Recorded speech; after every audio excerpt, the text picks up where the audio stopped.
Martha, karibu msikilizaji. Waziri wa mambo ya nje wa Marekani Marco Rubio amesema wameguswa na madhila yanayoendelea Gaza kutokana na mashambulizi na pia hatua ya Israel kuzuia misaada ya kibinadamu kuwafikia waathiriwa, lakini amerudia msimamo wa Marekani kwamba Hamas ndio wa kulaumiwa. Maafisa wa afya huko Gaza wamesema Wapalestina karibu 115 wameuawa na wengine kujeruhiwa katika mashambulizi ya Israel kwenye saa 24 zilizopita. Picha za video zinaendelea kusambazwa zikionyesha hali ya taharuki na ya kusikitisha. Absolutely massive strike on EGH Hospital. This is right in front of the emergency room. Israeli inasema lengo la mashambulio hayo ni kuitokomeza Hamas. Shirika la kimataifa Red Cross huko Jamhuri ya Kidemokrasia ya Kongo limesema kufikia sasa limesaidia kuwarudisha zaidi ya wanajeshi na polisi 1,300 kuondoka huko Goma. Esther Luambano anayo maelezo zaidi. Shirika la Msalaba Mwekundu wanasema operation hiyo ilichukua wiki 2.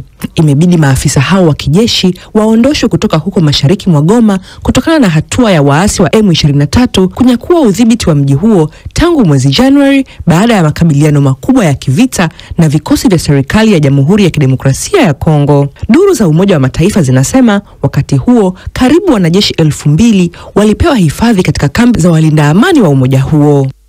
Mahakama ya juu zaidi huko Marekani inasikiliza kesi ambayo matokeo yake yanaweza yakatatiza haki za wanaozaliwa Marekani kupata uraia rasmi kama katiba inavyoelekeza. Rais Trump aliweka saini amri maalum kubatilisha utaratibu huo, hivyo kuzua malumbano hayo ambayo sasa ni kesi mahakamani.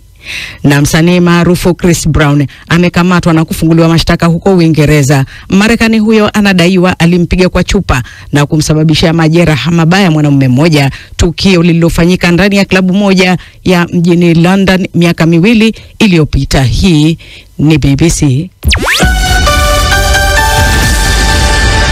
Muktasari wa habari za dunia umewasilishwa na Jamhuri mwa Vyombo akiwa Nairobi. Matangazo ya Amka na BBC kutoka idhaa ya Kiswahili ya BBC na yanasikika kupitia Radio 1 nchini Tanzania, Voice of Karamoja nchini Uganda, pamoja FM Kenya na Radio Muungano Beni. Kwenye ukurasa wetu wa Facebook BBC Swahili. Mimi ni Martha Saranga. Marekani imesema haina matarajio makubwa kwa mazungumzo ya amani kati ya Ukraine na Urusi nchini Uturuki baada ya pande hizo mbili kushindwa kukutana kama ilivyopangwa siku ya Alhamis. Kutakuwa na juhudi nyingine ya kuwaleta wajumbe pamoja siku ya Ijumaa. Waziri wa mambo ya nje wa Marekani Marco Rubio amesema hafikiri kuwa kunaweza kuwa na mafanikio hadi Rais Trump akutane ana kwa ana na Vladimir Putin ili kujua nia yake ni nini. Rais Zelensky amesema yuko tayari kwa mazungumzo na mwenzake wa Urusi, lakini haamini kuwa Moscow inatilia maanani mpango wa kufanya mazungumzo.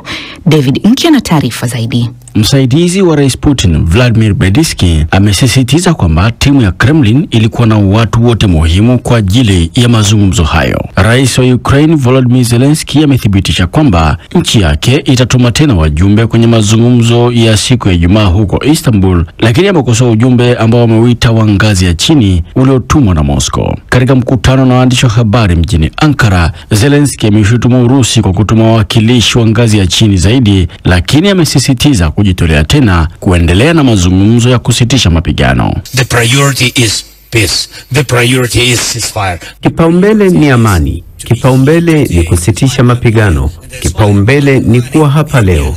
Ndio maana niko hapa na ndio maana ninasisitiza tena na tena ngazi ya juu, wawakilishi wa juu wa kundi letu. Tunapaswa kufanya kitu gani haswa? Lazima tuelewe ni nini tunataka. Ni vita? Hapana. Ni amani? Ndiyo. Kwa hivyo, ndiyo hivyo. We have what to do at home, you know? That's it. Awali Rais Donald Trump ambaye yupo kwenye ziara Mashariki ya Kati pia alipendekeza kwamba maendeleo makubwa katika mazungumzo ya amani yanaweza kuwa vigumu kufanyika mpaka pale yeye na Putin watakapokutana ana kwa ana. Alipoulizwa na BBC kama alikatishwa tamaa na kiwango cha ujumbe wa Urusi, alisema ana hakika hakuna kitakachofanyika mpaka yeye na Putin watakapokutana. Wajumbe kutoka Uturuki, Marekani, Ukraine na Urusi walikuwa wanatarajiwa kukutana mjini Istanbul siku ya Alhamisi kwa ajili ya mazungumzo ya kwanza ya ana kwa ana ya Ukraine na Urusi tangu mwaka 2022. Kufikia Alhamisi jioni, muda wa mazungumzo hayo haukuwa umepangwa. Taarifa nyingine zinaonyesha kwamba sasa mazungumzo hayo yanaweza kufanyika siku ya Ijumaa. Vladimir Putin alipendekeza mazungumzo hayo ya moja kwa moja Mei 15 mjini Istanbul, kuitikia wito wa viongozi wa Ulaya na Ukraine kusitisha mapigano kwa siku 30 bila ya kuwepo kwa masharti. Baada ya hapo, Zelensky alimtaka Putin kuwepo kwenye mazungumzo hayo ili akutane naye ana kwa ana, lakini siku ya Alhamis Kremlin ilisema kwamba rais wa Urusi hakuwa miongoni mwa maafisa watakaosafiri. Taarifa yake David Nkia. Waziri wa mambo ya nje wa Marekani Marco Rubio amesema utawala wa Trump unatatizwa na hali ya kibinadamu huko Gaza, ambayo inaendelea kuwa mbaya huku jeshi la Israel likiendelea kulizingira eneo hilo. Amesema Marekani haina kinga kwa namna yoyote ile kutokana na mateso ya wananchi wa Gaza, lakini amerudia msimamo wa Washington kwamba Hamas ndio wakulaumiwa kwa hali ilivyo huko. Rubio alikuwa akizungumza katika mkutano na waandishi wa habari mjini Antalya, Uturuki. We're not immune or in any way. Hatuna kinga au kwa namna yoyote hatujali mateso ya watu wa Gaza. Ninajua kwamba kuna fursa hapa za kutoa misaada kwa ajili yao. Kuna mpango huko nje ambao umetolewa, ambao umekosolewa na baadhi ya watu, lakini unaruhusu watu kupata misaada bila ya Hamas kuikwapua, na tutaendelea kufanya kazi kuelekea hilo kwa njia ambazo tunafikiri ni za kujenga. And we'll continue to work towards that in ways that we think are constructive and productive. Wakati hayo yakiendelea, maafisa wa afya katika ukanda wa Gaza wamesema Wapalestina wasiopungua 114 wameuawa na mashambulizi ya anga ya Israel katika muda wa saa 24 zilizopita. Wengi wa waliouawa wanatajwa kwamba walikuwa kwenye nyumba na kambi za wakimbizi karibu na mji wa kusini wa Han Yunis, idadi kubwa ikiwa ni wanawake na watoto. Huko Jabalia, kaskazini mwa ukanda wa Gaza, maafisa wa afya wanasema shambulizi la Israel kwenye zahanati moja limeua takriban watu 15.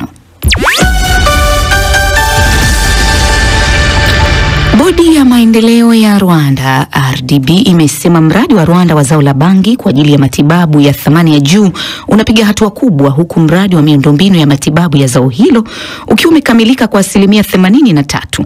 Mradi wa bangi ni sehemu ya hatua ya Rwanda katika tasnia ya matibabu na dawa kwa lengo la kuchangia utafiti wa afya ulimwenguni na kiuchumi. Leonard Mobali na maelezo zaidi. Kampuni tanzu ya Kikog Global ya King Kog Organics ilikuwa ni kampuni ya kwanza kupata leseni ya miaka 5 kutoka kwa bodi ya maendeleo ya Rwanda RDB kuendesha uzalishaji wa bangi. Kampuni hiyo hapo awali ililiambia gazeti la New Times nchini humo kwamba ilikuwa imefanya uwekezaji wa dola milioni 10 katika mashine, ujenzi wa kituo, malipo ya ada katika upatikanaji wa ardhi na wakandarasi, pamoja na kuagiza mbegu za bangi zilizobadilishwa vinasaba. Kukamilika kwa shughuli za ujenzi wa kituo cha uzalishaji wa bangi kilichoko katika wilaya ya Msanze katika mkoa wa Kaskazini hapo awali kilikuwa kimepangwa kuhitimishwa ifikapo Mei mwaka jana, kabla ya kuongezwa hadi Septemba mwaka huo huo. Taarifa zaidi zinaeleza kuwa mchakato wa uzalishaji ambao umehusisha ukamuliwaji wa mafuta ya bangi ambayo yatasafirishwa katika masoko yaliyolengwa utawezekana kwa ushirikiano wa serikali ya Rwanda itakayochangia takriban dola milioni 3 katika mradi huo. Rwanda tayari imetenga hekta 134 kwa kilimo cha bangi ya kimatibabu, hasa ikilenga mauzo ya nje. Na Omari, kesho ni kesho. Kesho ni kesho, unaenda? Mtu ananyolewa ama inakuaje? Unasafiri au? Sijui, wewe ndio tuambie leo. Mimi sijui, nipe taarifa, nipe habari. Leta kaifa. Inakuaje ni? Unataka kuzungumzia nini? Kesho ni Simba na Berkane. Zalendo kwanza. Twende. Nitafika huko. Sawa. Usitie shaka. Basi kwanza nianzie kule nchini Hispania ambako miamba ya Catalunya FC Barcelona usiku wa jana walifanikiwa kutoa ubingwa wao wa 28 wa La Liga baada ya kupata ushindi wa goli 2-0 dhidi ya upinzani wao Espanyol, ambao ilikuwa ni mchezo wa derby. Mchezaji anayetajwa kuwa nyota bora kabisa kwa vijana chini ya miaka 17, Lamine Yamal, ndiye alianza kuwapa Barca goli la kuongoza dakika ya 53 ya mchezo, kisha barabara wa Kihispania Fermin Lopez Marin akipiga msumari wa mwisho katika zile dakika za lala kwa buriani. Msimu umekuwa bora sana kwa kocha Mjerumani Hans Flick, na limekuwa taji lao la 3 baada ya kutoa ile kombe la Super Cup, kisha wakatoa Copa del Rey, na jana walihitimisha kwa kuweza kutoa La Liga ya msimu wa 2024-2025. Lakini pia kule Saudia, kwenye ile Saudia Pro League, klabu ya Al Ittihad pia wamefanikiwa kwa mabingwa ligi hiyo kwa msimu wa 2024-2025, na Al Ittihad waliweza kuibuka na ushindi wa goli 3-1 dhidi ya Al Raed katika mchezo ambao ulikuwa mzuri hapo jana, na unakuwa ni ubingwa wao wa 10 wa ligi kwa Al Ittihad ambayo imesheheni nyota akiwemo Karim Benzema, yuko Kante, Fabinho pamoja na nyota wengine, na wakiwa chini ya kocha Laurent Blanc, huyu ni nyota wa zamani wa Inter Milani na klabu ya Manchester na timu ya taifa ya Ufaransa. Lakini nikwambie tu kwingineko, Cristiano Ronaldo dos Santos Aveiro ndiye mwanamichezo anayelipwa zaidi duniani kwa mwaka wa 3 mfululizo kwa mujibu wa jarida la Forbes. Jarida hilo linasema Ronaldo ameongeza kipato chake na sasa anapata kiasi cha milioni 275, ikiwa ni takriban pauni milioni 206. Nyota wa kikapu Steph Curry yuko nafasi ya pili akiingiza kiasi cha dola za Kimarekani milioni 156, sawa sawa na pauni milioni 117. Nyota masumbwi Tyson Fury yuko nafasi ya 3, lakini Dak Prescott kutoka katika mpira ule wa Kimarekani American Football akiwa kwenye nafasi ya 4, na Lionel Messi la Pruga akiwa kwenye nafasi ya 5 katika mchezo ambao anatengeneza fedha nyingi zaidi. Lakini kile ambacho aliniuliza Martha, sasa ndio wakati wake. Kesho kutakuwa na finali ya kwanza ya michuano ya kombe la shirikisho barani Afrika, na ikipigwa kule Morocco, ambako wawakilishi pekee wa ukanda wa Afrika Mashariki Simba Sports Club watakuwa wanakipiga na klabu ya Berkane. Mechi ya kwanza ikipigwa Jumamosi ya tarehe 17, huku finali ya pili ikienda kupigwa tarehe 25, ikiwa ndo tunajua mwali anaelekea wapi, Tanzania au Morocco. Hisia za Watanzania zikoje? Nusu kwa nusu kwa kufuatilia kwangu. Mashabiki wa Simba wakitamani Simba kuwa bingwa, mashabiki wa upande mwingine wakikaa katikati, na wengine wakitamani Simba asipate hilo taji kabisa.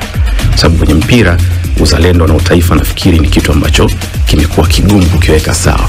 Kwa hiyo kuna mashabiki wanaomba Simba washinde na sio mashabiki wa Simba, lakini kuna upande mwingine hawatamani hata kuona Simba anaweza kutoa taji la Afrika, na itakuwa ni historia kwa Simba kuweza kutoa taji la Afrika. Bado halijawahi kuja Tanzania taji hili, kwa hiyo itakuwa ni mara ya kwanza. Lakini pia kama ambavyo tutasikia baadaye kwa urefu kwenye gumzo la siku ya leo, tutajua mengi zaidi. Shukran Omar Mkambara. Asante.